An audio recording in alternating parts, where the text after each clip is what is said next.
Again, I want to remind you of the availability of our lectureship book, and we're quite pleased with the book as it appears this year and each year, as a matter of fact. And if you'd like to have one of those, they can help you out in the back. Also, I want to mention this, over the course of this week, there are people here from a number of different locations. I won't start trying to figure out how many states are represented here, but let it certainly be known that we're thankful that you've made the trip to come and be with us. Let me also say this, that we are interested in helping the Brotherhood, and maybe you're from a congregation that's not that familiar with us, and if that's the case, please talk to us a little bit. We'd like to have the opportunity to familiarize your local congregation with what we're doing. The things that we're doing here, we're not doing to glorify ourselves. We are training young men that they might be a blessing to the Lord and a blessing to His great kingdom. And we would like to have the opportunity to do more. So if that is a possibility, please talk to one of us, Andy, me, Steve, about those things. Our speaker this hour is Steve Haguewood. Steve is from South Carolina, and you can tell that from all the Clemson paraphernalia in his office. He is a graduate of Freed-Hardeman and also has a postgraduate degree from Freed-Hardeman. He's married with 4 children, and we just learned at lunch, a brand new grandfather. And I'm sure he's excited about that, and we're excited for him. But Steve has, for the last several years, been the preacher at the North End Church of Christ and is one of our valued faculty members here at West Virginia School Preaching. Feel like we're, again, very fortunate to have Steve helping with the classes that he teaches. And he's going to speak to us on, I believe, I have to look up again, Psalm 114. Is that correct, Steve? That's what I seem to remember. Okay, I guess that's the right one. So, Steve, come and speak to us, please.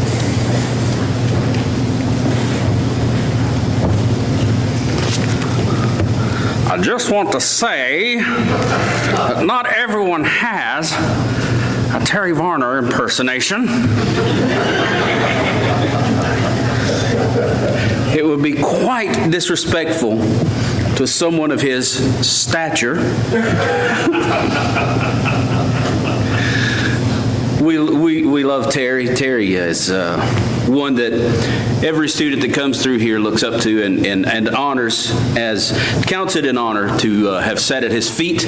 And so we are we tease because we love, but he's a wonderful man, a wonderful Bible student, and a great blessing. It is an honor to be a part of the West Virginia School of Preaching, and I've been here just long enough now where I'm starting to look out and see some of the alumni here that were able to, or I was able to be a part of their development and maturation in the gospel, and to see the wonderful things that they begin to do, and to hear the efforts that they're making in the kingdom, and what a blessing that this school is, what a blessing that everyone has been here, and I want the students to know that we're proud of the work that you are doing, and it's an honor for us to be able to be a part of your lives for a couple of years, and to see the wonderful works that take place.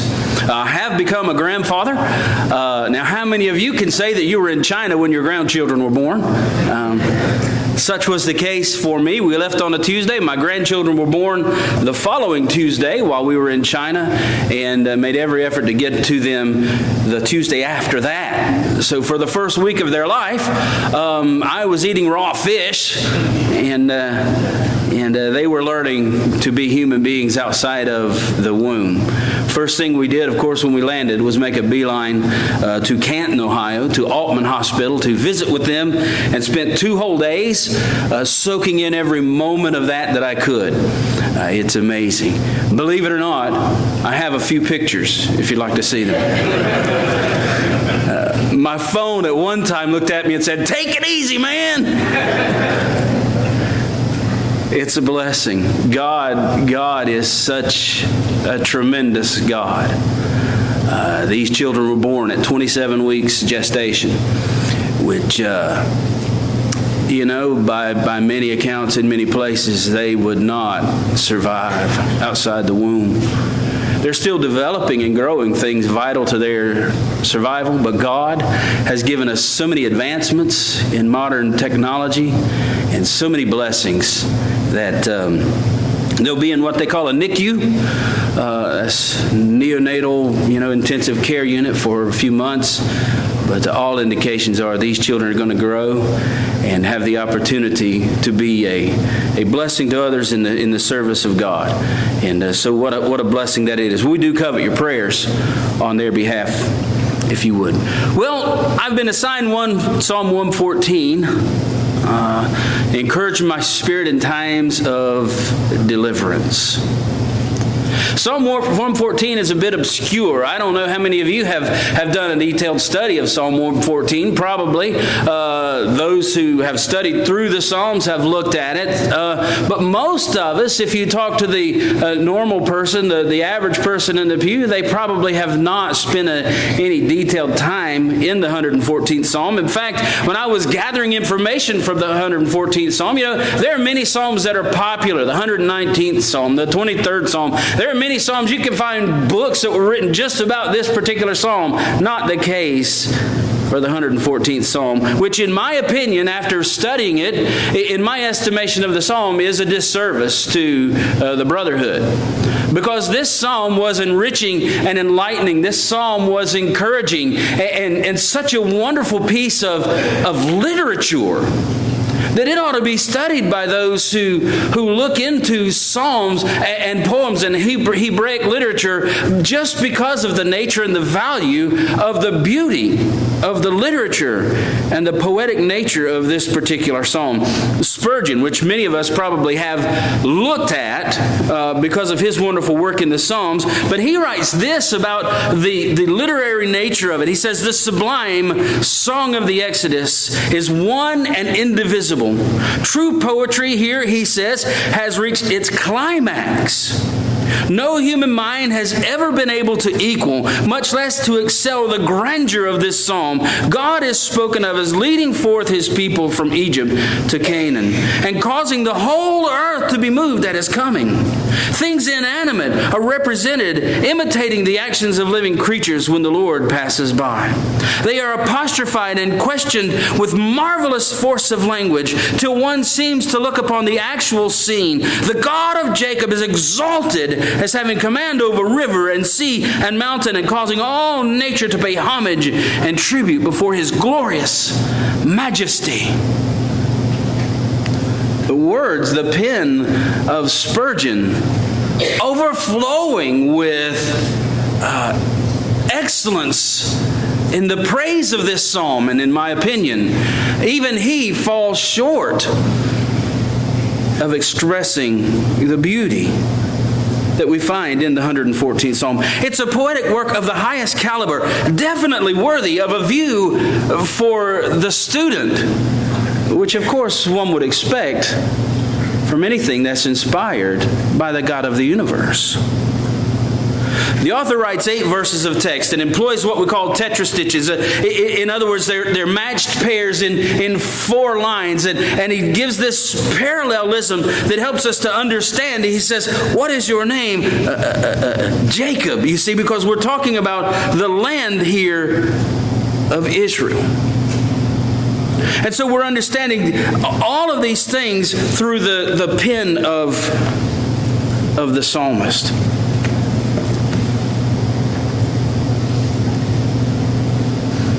The beauty and the majesty of this poem and the language are surpassed only by the meaning. As you peel through all of the flowing and flowery language, what you find here is a message of deliverance.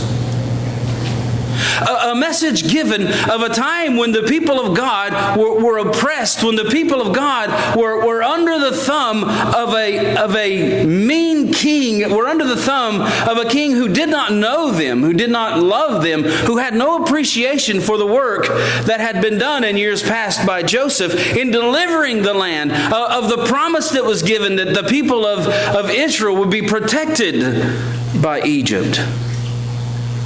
Now you have a king who sees this growing nation within his borders as a threat, as a challenge to his power and authority, and decides to continue to heap upon them more oppression, more threats, and more challenges, because he feared what they might become. And it's at the time when God's people were at their lowest that God showed up on their behalf. The message of the 114th Psalm is quite simple. God is the one responsible for freeing Israel from Egyptian bondage. God and God alone. No credit is given to Moses. No credit is given to any other human entity. God is the object and the subject of the glory of this psalm, because no earthly force could stop the God of Israel. No one on this planet could stand in his way.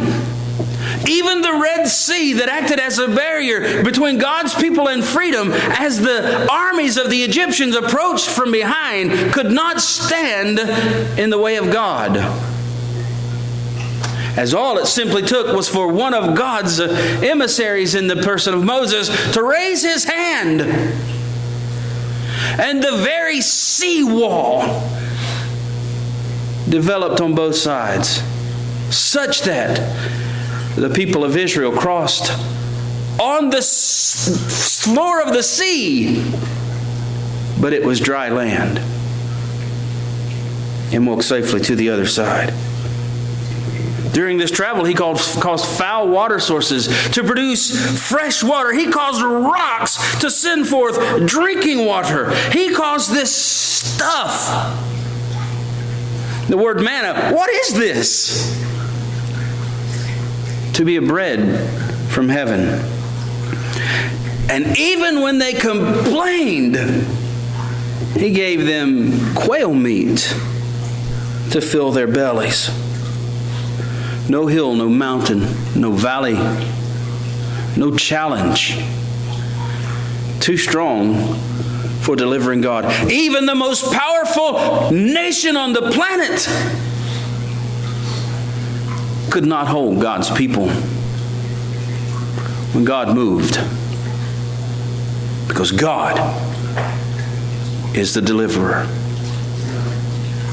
I want to look at a few things that I believe that we find in this passage that stand out to me. One is the concept of power.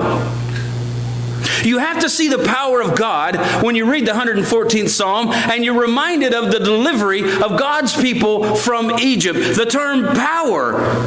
Some people, when I ask you for a definition of power, many times people have a definition in their mind of what power would be. And we think that's not difficult to understand, but it can be used in so many different ways, can't it? We use the term power. Well, you might think of the power of the government. At that time, you would say, well, Egypt had the most power. They had the biggest army. They had the strongest king in Pharaoh. They were a powerful nation. Well, then some people, when you think of the term power, are reminded of times when we have storms and the power goes out. And so you have power that generates what we require to drive our lights and our heat and our air conditioning. My father-in-law owns an excavating company. And when I think of power, I think of that big old D8 bulldozer that he has with a 14-foot wide blade. And when you engage that engine that weighs more than most pickup trucks, and you set that thing in gear and you drop that blade, it can move mountains of dirt in minutes of time.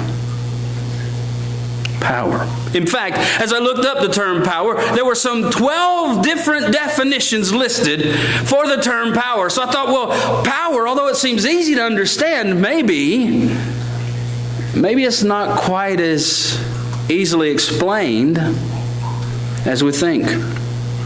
And so as I began to try to understand all of these definitions, I thought, if we boiled it all down and we understood power with one definition that could branch out in all of these 12 directions, what would it be? And so I came up with this. Power is the ability to affect change. The ability to affect change. That's what power is. I'm reminded of Romans chapter 1 and verse 16. I'm not ashamed of the gospel of Christ, because it is the power of God and the salvation to everyone who believes, the Jew first and the Greek. What is its power? It's its ability to change, right? To change our eternity. To change our demeanor, to change our nature, to change our actions, to change our speech, to change our minds, to change us. That gives me new hope when I read passages like John chapter 2, where Jesus turned the water into wine, and he took all his 120 gallons worth of water and he made it to the freshest wine. Now, I'm not going to argue today about whether or not that was alcoholic wine. I will say I do not believe so. And if you would like my definition and explanation, I would love to give that to you in person.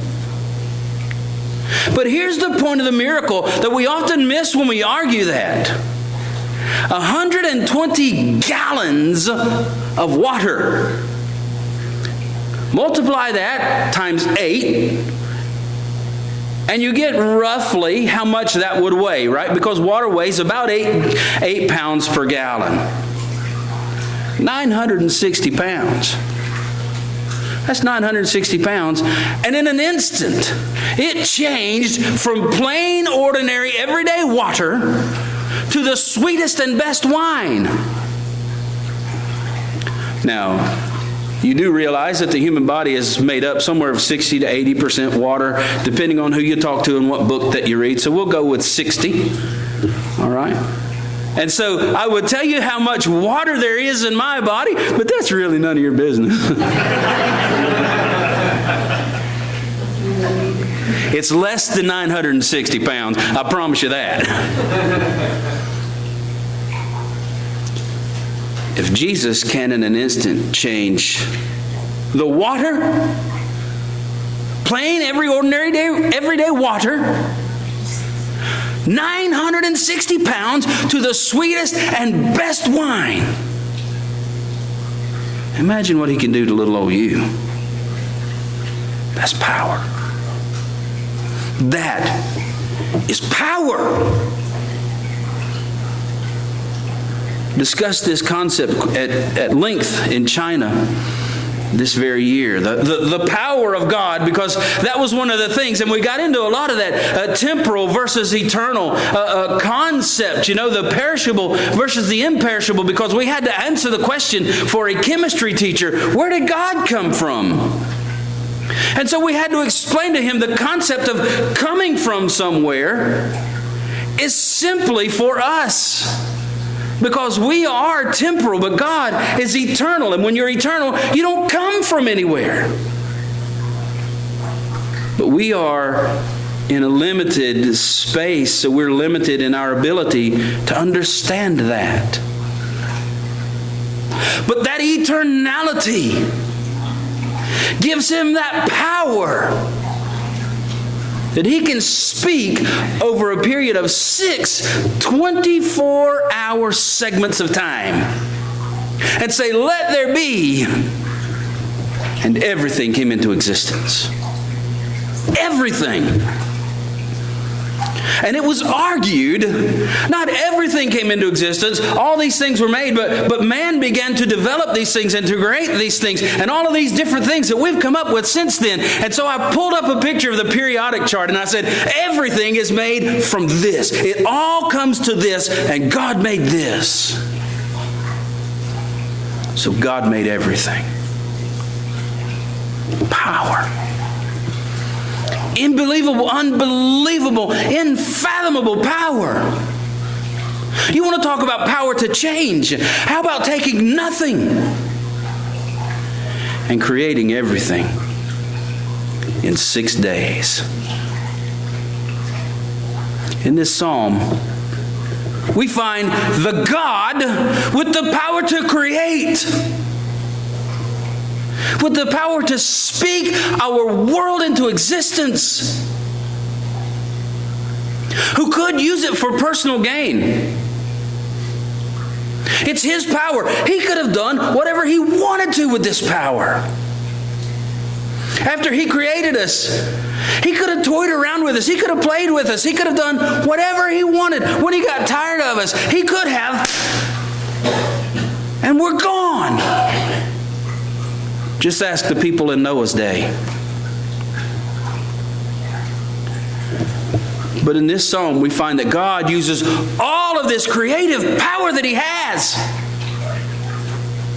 to rescue but a small group of people.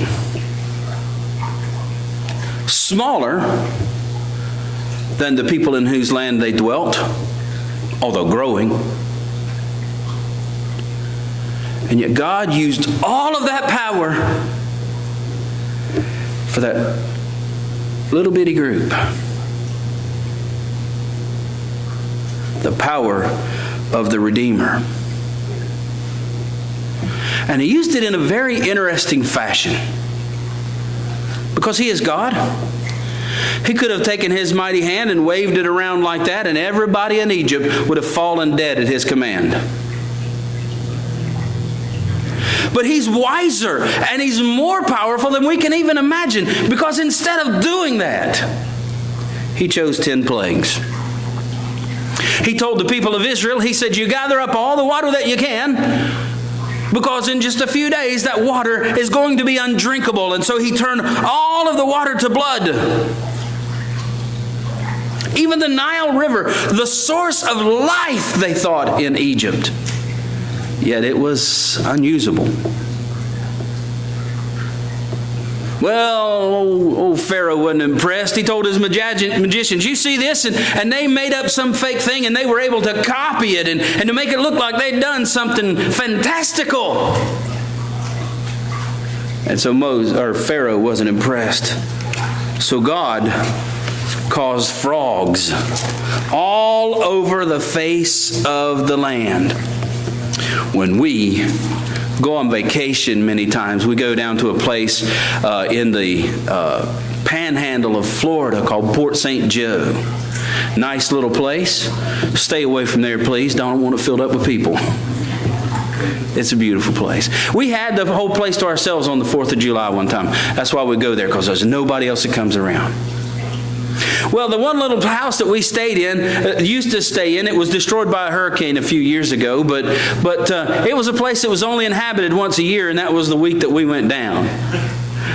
So you can imagine an uninhabited place in an area like that. You know, it wasn't inhabited by humans. One time we went in, and there was a family of frogs in the bathtub. I'm going to tell you this, there was not a female in that house until all the frogs were gone.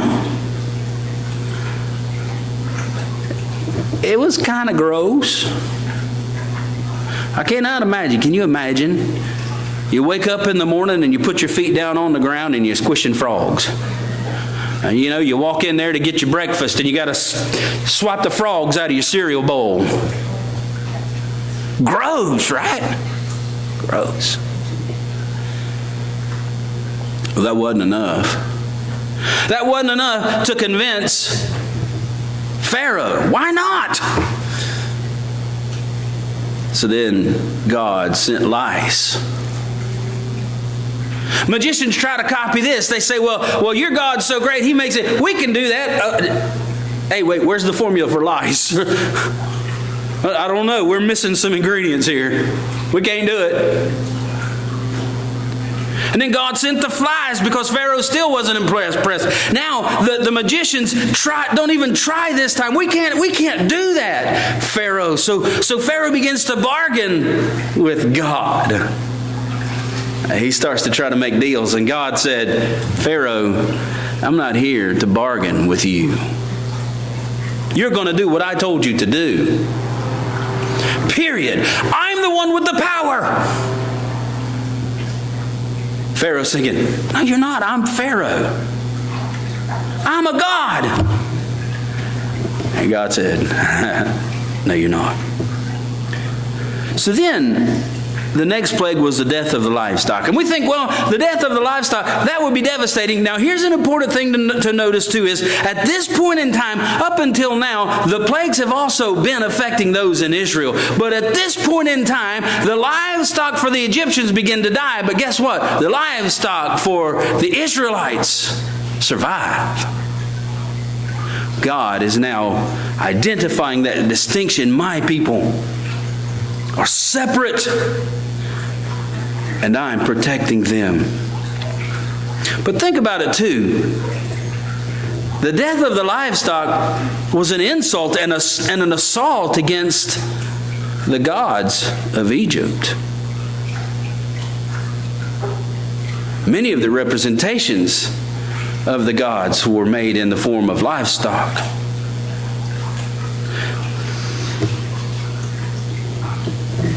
Then the boils come.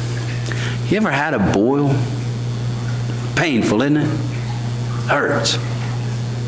So they begin to get boils all over them, and Pharaoh turns to his magicians, and the magicians now, they can't even come out to face Moses because they're in bed with boils that hurt so bad that they can't move.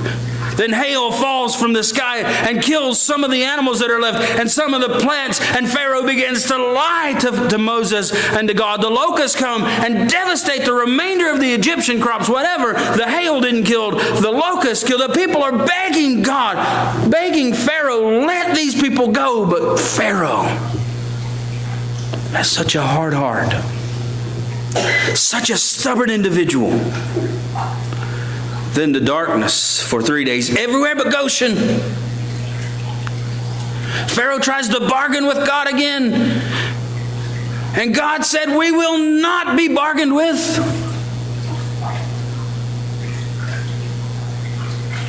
Finally, God visited death upon the firstborn of all of Egypt in a single night. Of course, the firstborn of all of Egypt dies, and the firstborn of all of Israel are spared because they put the blood on the doorposts and lintels and they obeyed what God had said. Pharaoh sees the hand of God in this and the power of God above his, and finally sets the people free. Why did it take 10 plagues? Because if you read carefully, the accounting of the Exodus, those 10 plagues were not for the sake of Egypt, but for Israel.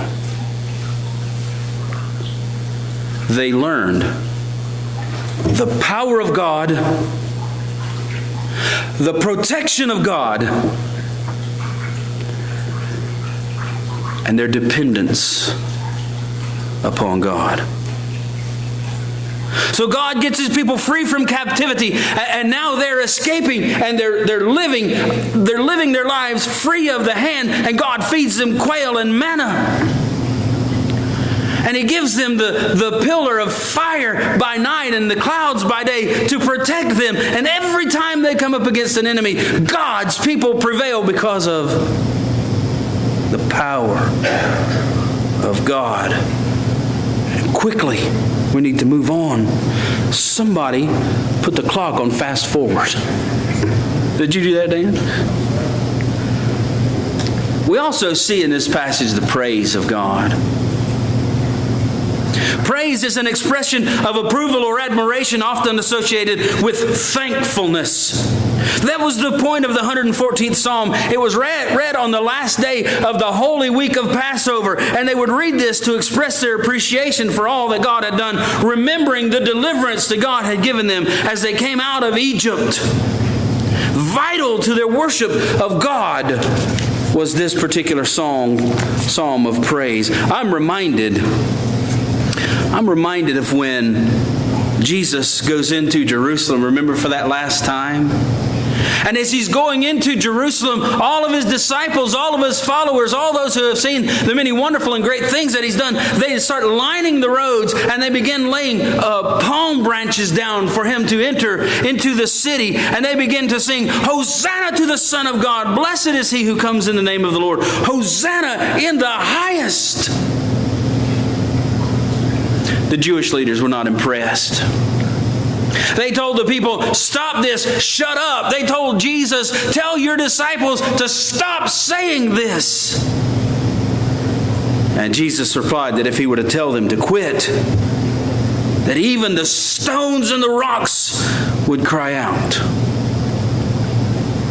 Nature itself responded to the power and the deliverance of God.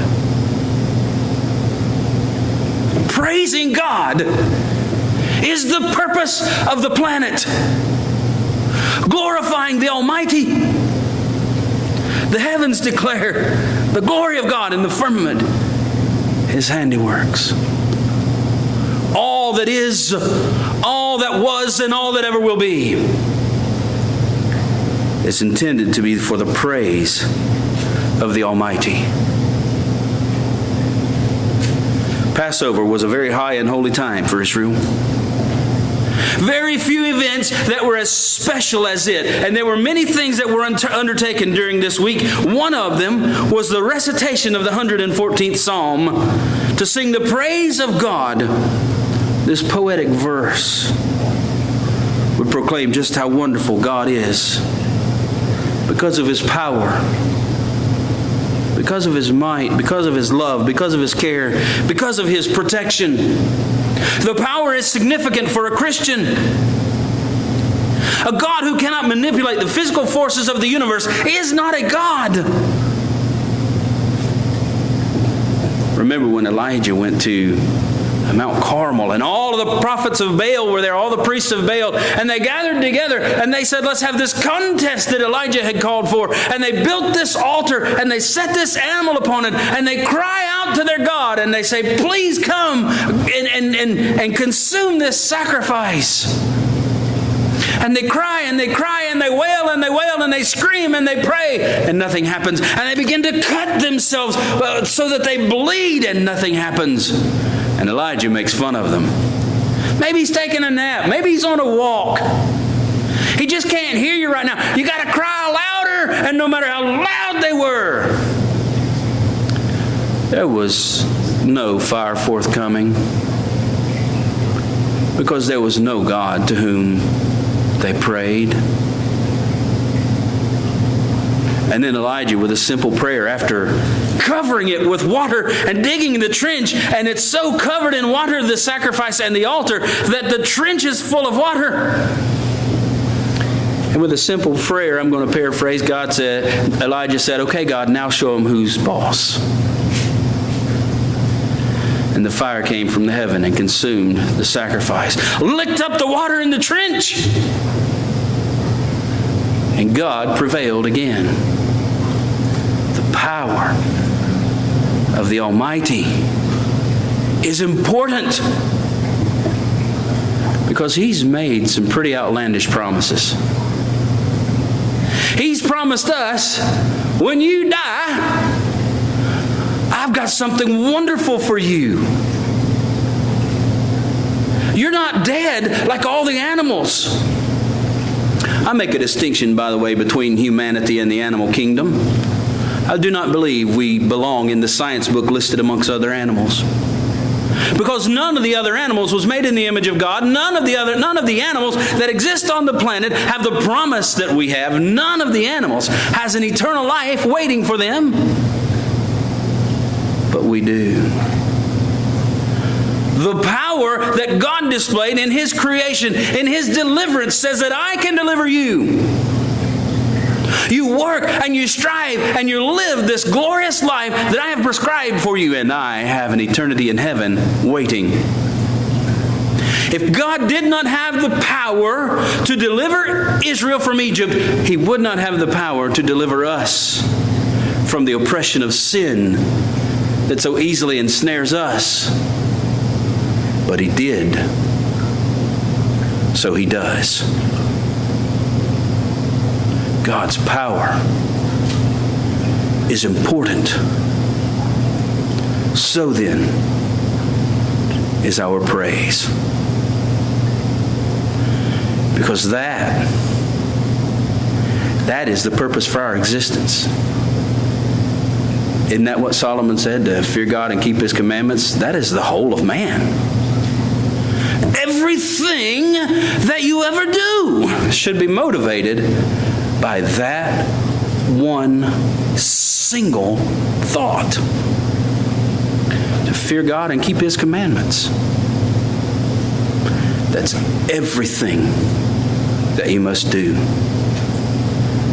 To praise the God who has the power not only to create, but to care for us as we stumble our way through this planet, and to save us at the close of our time here. That power is something that we lean on now in my family. We are so very blessed to have those three beautiful human beings. We call them Grayson, Isaac, and Elijah. My heart is so filled with love. Those little boys have a long way to go. One of them is still on a ventilator. If they take that ventilator away from him,